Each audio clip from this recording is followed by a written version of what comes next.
Hello, beautiful friends and book lovers. I hope that you are all doing well. Today I am coming at you with another non-spoiler book review for a thriller, and that is on The First to Lie by Hank Felipe Ryan. I was gifted this ARC by Forge Publishing, which thank you so much, because I was super excited to read this, and just this cover seems so mysterious to me, and I was really excited to read it. All right, so let's just start off like how I do in all of my videos and talk about the premise of The First to Lie. So this book follows multiple character perspectives. Our main character's name is Ellie, and we have another main character whose name is Nora, and we have some past characters. It also goes like past and present characters named Lacey and another named Brooke. So yes, Ellie, Nora, Lacey, and Brooke. So Ellie, who, yes, we have the four main character girls, but Ellie seems to be our main girl.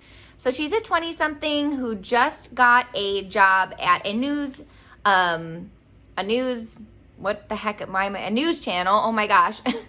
And it's called Channel 11, and it hasn't aired yet. But she wants to work, she's so excited, and she has all this gumption, and she wants to work on this story for a company called Farmax? Well, it also goes by PX in the book, so I'm just gonna call it that.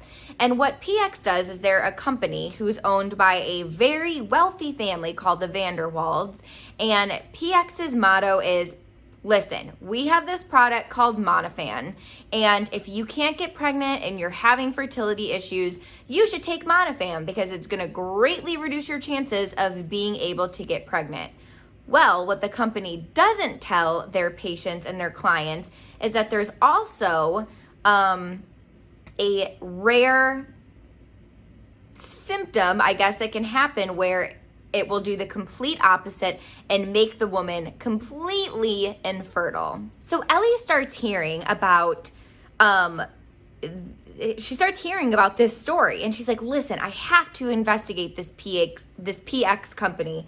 And, you know, I really want to start talking to some of the women and trying to get some insight as to, you know, what were they told by the company? You know, did their doctors let them know that, you know, this was a huge side effect, there we go, that's what I was looking for, not symptom, side effect, to taking Monofan. So Ellie, working for Channel 11, they set her up in a nice apartment, cookie cutter apartments, if you will, for everybody that works at their company.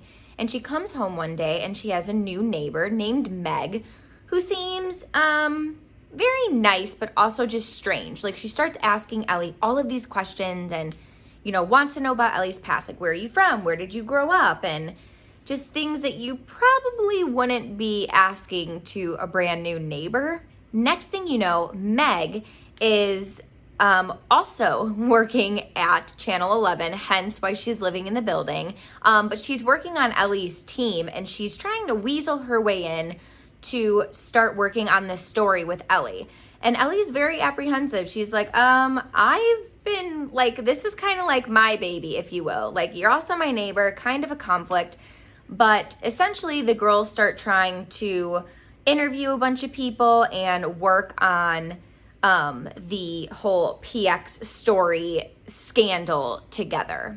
And since this is the non-spoiler part of the video, I won't say too much about our other characters, Brooke and Lacey, but they are tied into like the past part where we're finding more about the Vanderwalds, this mysterious family who own and operate PX. So those stories and Ellie and Meg kind of all are interwoven into this PX scandal. And as a reader, you're trying to figure out what are the connections, who's lying, right? The title, The First to Lie, that's all I was thinking about in the book. I'm like, either someone's not saying who, you know, the full truth or what's going on, or maybe they're working both sides, but something fishy is going on here. So as always in all of my video reviews, I am going to tell you what I rated this book, and then I'm going to get into the book chat part of the book for those of us who have read. So on Goodreads, I'm looking at my notes, I am going to give this a 3 out of 5, and for my personal rating, I'm going to give it a 7 out of 10. So this book, it definitely kept me guessing, and I was on the edge of my seat. But for the reasons I'm not giving it, you know, a 5 out of 5 or a 10 out of 10 are kind of reasons I can't really talk about without spoiling. They're just more like how the book ended up panning out in the end. So for those of us who have read, just keep listening, because I'm going to tell you, you know, why I rated the book the way I did. But yeah, if you're interested in this, it's definitely like, you're like, who's lying, what's going on, and it keeps you guessing for sure. So if you're new to my channel, I would love if you could hit that subscribe button before you leave and that post notification bell so you are notified every time I post a new book related video. I would also love to chat with you on my Instagram, which is just at Heather's Book Review. So now I'm gonna get into the book chat part of the book for those of us who have read. Okay, you guys, so my biggest pet peeve with this book and why I rated it the way I did was because at the end, when we find out that Meg is really Lacey and Ellie is really Brooke and Gabe is really Liam, my whole thing was, I'm like, really? None of you could recognize each other? Like, I understand that, especially for Ellie / Brooke / Nora, like, she's in all of these different like costumes for her Nora and Ellie persona. But I just feel like, for me personally, I would be able to recognize someone. Like, couldn't you recognize someone with their eyes? Like, especially Liam, Brooke's first love. Like, you mean to tell me you've been going on dates with this guy as Nora, and you've also been, you know, working with him now as Gabe. You can't tell by looking at him that this was your first love? I mean, I don't know. That seemed like such a far-fetched stretch for me that they just like wouldn't recognize. And I know that Lacey the whole time apparently knew that Ellie was Brooke. So I'm like, okay, she's the only one that knew, and you know, Liam knew Brooke. So maybe, I don't know, Brooke's character was just didn't recognize Lacey and Liam when they both recognized her. But yeah, that part just seemed like too much of a stretch for me, and it was hard for me to like get past that. So yeah, I guess that's my only qualm with the book, is like, I just feel like if someone's your first love, like, wouldn't you be able to recognize their eyes? I mean, I don't know, unless they've had some like extreme plastic surgery, which I don't think was said in the book. I just felt like that was a little bit too far-fetched. But I did enjoy reading the book, and I was never bored, which was nice. But yeah, that just seemed a little far-fetched to me. But yeah, that's pretty much everything I have to say for The First to Lie.